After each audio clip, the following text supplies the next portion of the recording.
Assalamualaikum warahmatullahi wabarakatuh. Pada video pembelajaran kali ini kita akan bahas lanjutan materi penyetaraan redox menggunakan metode yang kedua, yaitu metode setengah reaksi atau lebih dikenal dengan nama metode ion elektron. Nah, dasar dari penyetaraan redox ini adalah bahwasanya jumlah elektron yang dilepas pada setengah reaksi oksidasi sama dengan jumlah elektron yang diserap pada setengah reaksi reduksi, atau bisa kita tuliskan jumlah elektron pada reaksi oksidasi akan sama dengan jumlah elektron pada reaksi reduksi. Penyetaraan persamaan reaksi redoks dengan cara ini dilakukan dengan membagi reaksi menjadi dua bagian. Yang pertama, kita tuliskan sistem reaksi oksidasinya. Kemudian yang kedua, kita tuliskan sistem reaksi reduksinya.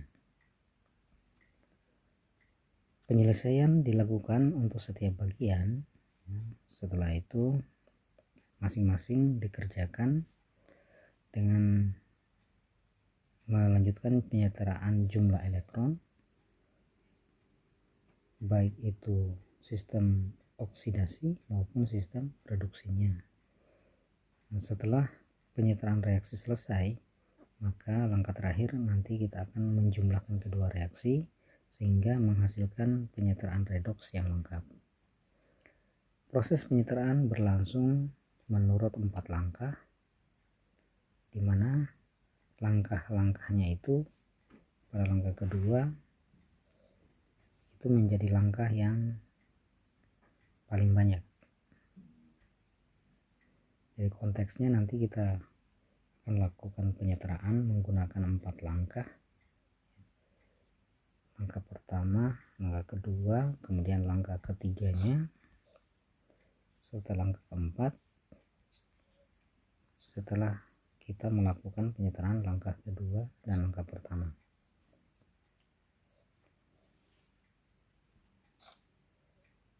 Sekarang kita akan bahas satu demi satu langkah-langkah penyetaraan redoks menggunakan metode setengah reaksi. Untuk langkah pertama, tuliskan angka dasar setengah reaksi redoks secara terpisah dalam bentuk reaksi ion. Nah, reaksi ion kita sudah pelajari dan kita bahas pada penyetaraan redoks dengan metode bilangan oksidasi. Jadi nanti kita akan tuliskan pada langkah pertama ini adalah setengah reaksi reduksi dan setengah reaksi oksidasi, di mana reaksi reduksi tentunya terdiri dari oksidator yang berada pada ruas kiri dan hasil reduksinya yang berada pada di ruas kanan. Sementara itu untuk reaksi oksidasi terdiri dari reduktor yang ada di ruas kiri dan hasil oksidasinya yang ada di ruas kanan.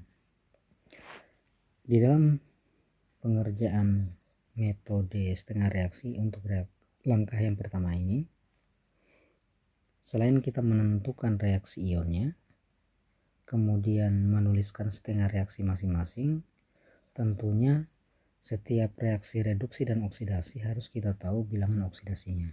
Olehnya itu, konsep bilangan oksidasi tetap digunakan sehingga bisa kita tentukan yang mana yang masuk atau yang mana yang bertindak sebagai reaksi reduksi dan yang mana yang bertindak sebagai reaksi oksidasi. Langkah yang kedua yang kita lakukan adalah masing-masing setengah reaksi yang kita sudah tuliskan pada langkah pertama tadi, kita akan melakukan penyetaraan dengan 4 langkah secara berurutan.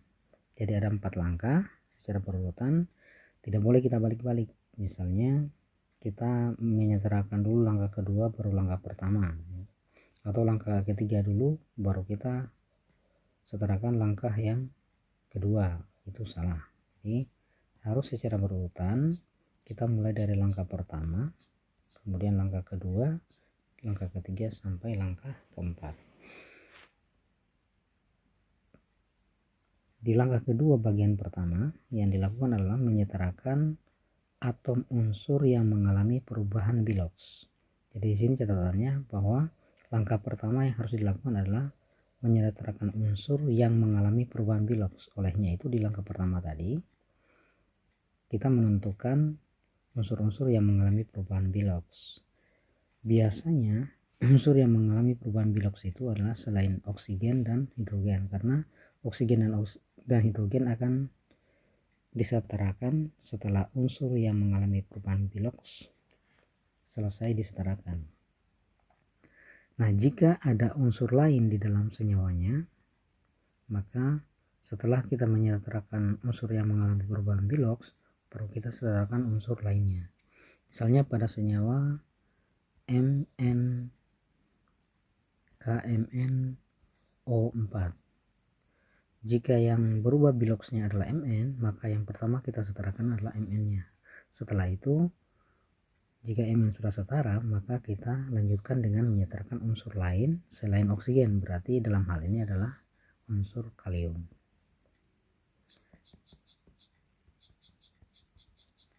Itu adalah langkah kedua bagian 1. Setelah itu kita lanjutkan dengan penyetaraan oksigen. Kalau di langkah pertama menyetarakan unsur yang mengalami perubahan bilox dan unsur yang lainnya, maka pada langkah yang kedua, urutan langkah kedua ini, kita akan menyetarakan oksigen. Dalam penyetaraan oksigen, reaksi redoksnya harus dilihat apakah berlangsung pada suasana asam atau suasana basah. Suasana asam dan suasana basah di dalam reaksi redoks dapat dicirikan oleh ion H+ dan ion OH-. Jadi kalau di dalam reaksinya ada ion H+ yang terlibat atau asam yang terlibat dalam reaksi, maka dipastikan reaksi tersebut adalah reaksi redoks dalam suasana asam. Tetapi jika di dalam reaksi yang ada adalah ion hidroksida, maka reaksi tersebut adalah reaksi redoks dalam suasana basah.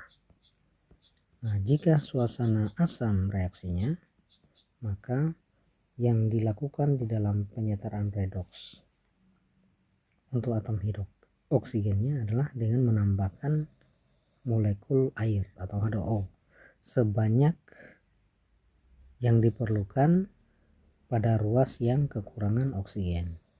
Jadi nantinya kalau dilihat persamaan reaksinya di sisi kiri dan kanan, mana yang kekurangan atom oksigen atau jumlah oksigennya sedikit, maka yang kita tambahkan adalah molekul air. Selanjutnya untuk suasana basah, di dalam suasana basah ini jika yang disetarakan adalah atom oksigen, maka yang kita tambahkan ke dalam persamaan reaksi itu adalah ion OH-. Jadi di sini terdapat perbedaan. Kalau suasana asam kita tambahkan air, kalau suasana basah kita tambahkan OH- pada ruas yang kekurangan atom oksigen. Langkah yang ketiga dari langkah kedua ini yaitu menyetarakan atom hidrogen. Nah, setelah kita tambahkan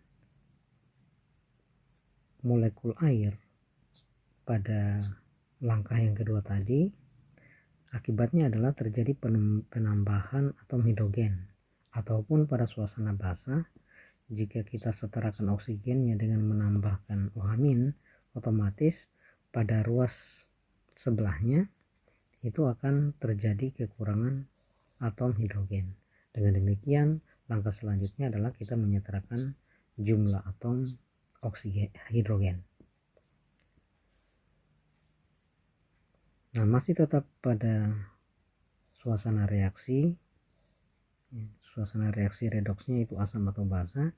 Jika pada suasana asam yang kita tambahkan adalah ion H+ pada ruas yang kekurangan atom hidrogen, atau di ruas sebaliknya dari molekul H2O yang kita tambahkan pada langkah kedua. Jadi kalau H2O ditambahkan di ruas kiri, maka H+-nya akan kita tambahkan di ruas kanan. Sebaliknya, jika molekul H2O nya kita tambahkan di kanan, maka nantinya ion hidrogen kita tambahkan di ruas kiri. Sama halnya dengan suasana basah. Pada suasana basah, di langkah kedua tadi kita tambahkan ion hidroksida pada ruas yang kekurangan atom oksigen.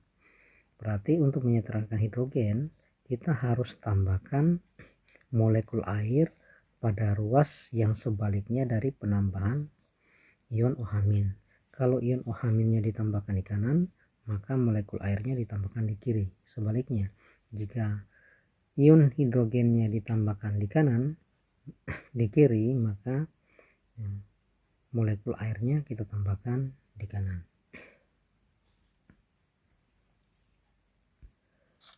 Langkah yang keempat dari penyetaraan redox bagian 4 bagian 4 dari langkah kedua, yaitu menyetarakan muatan dengan menambahkan elektron. Karena prinsip dari penyetaraan redox metode setengah reaksi atau ion elektron ini adalah muatannya disetarakan dengan menambahkan elektron. Karena pada bagian 1 tadi kita setarakan unsur, bagian 2 kita setarakan atom hidrogen, atom oksigen, yang berikutnya bagian 3-nya kita setarakan atom oksigen, maka pada bagian 4 ini yang kita setarakan adalah muatan. Jadi di sini muatan disetarakan dengan menambahkan elektron sejumlah yang diperlukan pada ruas yang kelebihan muatan positif. Jadi misalnya di ruas kiri itu lebih besar muatan positifnya, misalnya 2, sementara di ruas kirinya itu adalah positif 1, itu artinya bagian kiri lebih positif dibandingkan bagian kanan. Olehnya itu nanti pada sisi bagian kiri yang kelebihan muatan positif ini akan kita tambahkan elektron. Nah, elektron itu memiliki muatan -1. Setiap satu elektron muatannya -1. Berarti penambahannya pada ruas yang selalu bermuatan positif, sehingga nanti ketika kita jumlahkan akan sama dengan di ruas sebelahnya yang kekurangan elektron atau kekurangan muatan. Untuk menentukan jumlah muatan pada suatu senyawa, yang dilakukan adalah dengan cara penggunaan rumus atau persamaan jumlah muatan sama dengan koefisien reaksi dikalikan dengan muatan ion masing-masing zat. Untuk senyawa-senyawa yang netral, jumlah muatannya 0, sehingga berapapun koefisien reaksinya berarti jumlah muatannya akan tetap 0. Sebagai contoh, jika kita punya ion CO32- dalam persamaan reaksi penyetaraan redoks, misalnya koefisiennya 2, maka jumlah muatannya itu adalah koefisien 2 dikalikan dengan muatannya 2-, berarti jumlah muatannya menjadi 2 dikali -2 sama dengan -4. Nah, bagaimana dengan molekulnya netral? Aturannya tadi, kalau molekul netral berarti tidak punya muatan atau muatannya 0. Sebagai contoh, jika kita punya senyawa H2SO4, ini adalah molekul netral, molekul yang tidak punya ion. Walaupun di sini dia memiliki koefisien sebanyak 3 misalnya dalam persamaan reaksinya, tetapi angka 3 sebagai koefisien dikali dengan muatannya 0, maka hasilnya tetap 0. Jadi kalau dia adalah senyawa yang netral, maka total muatannya dipastikan 0, kecuali untuk zat-zat yang dalam bentuk ion, tentu jumlah muatannya tidak akan sama dengan 0.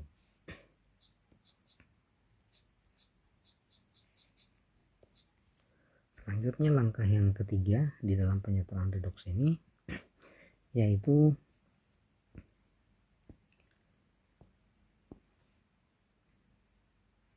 melakukan penyamaan jumlah elektron atau menyetarakan jumlah elektron yang diserap pada reaksi reduksi dan jumlah elektron yang dilepas pada reaksi oksidasi dengan cara memberikan koefisien yang sesuai. Dalam hal ini biasanya kita akan mengalihkan dengan bilangan yang sesuai. Di dalam prinsip matematika kita kenal dengan mencari KPK.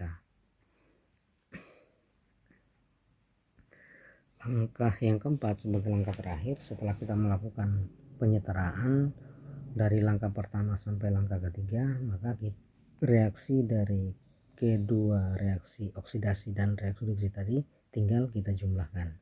Nantinya ada beberapa molekul yang bisa dihilangkan, misalnya molekul H2O, molekul H+, ion H+ atau ion OH- dan jumlah elektron.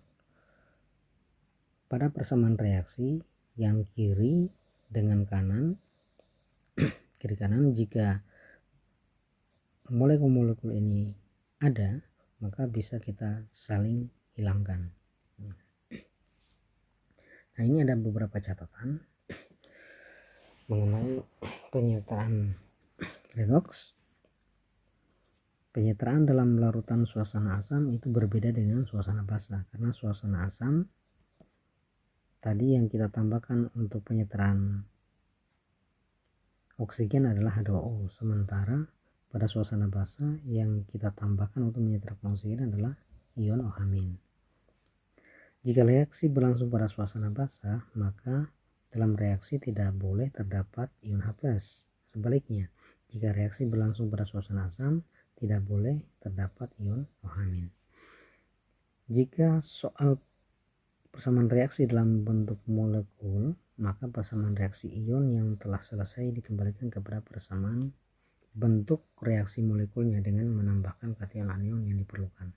Maksudnya karena ini adalah reaksinya dalam bentuk reaksi ion, sementara persamaan reaksinya itu biasanya diketahui dalam bentuk reaksi rumus, maka setelah selesai menyetarakan dari langkah ketiga sampai langkah pertama sampai langkah keempat, maka persamaan reaksinya itu dikembalikan ke persamaan reaksi semula, dikembalikan ke persamaan reaksi yang semula.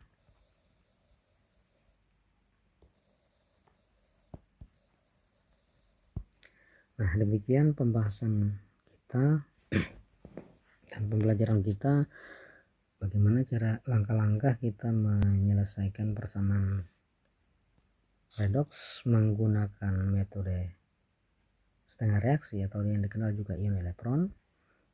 Untuk selanjutnya kita akan lanjutkan dengan membahas contoh soal penyetaraan redoks menggunakan metode setengah reaksi. Assalamualaikum warahmatullahi wabarakatuh.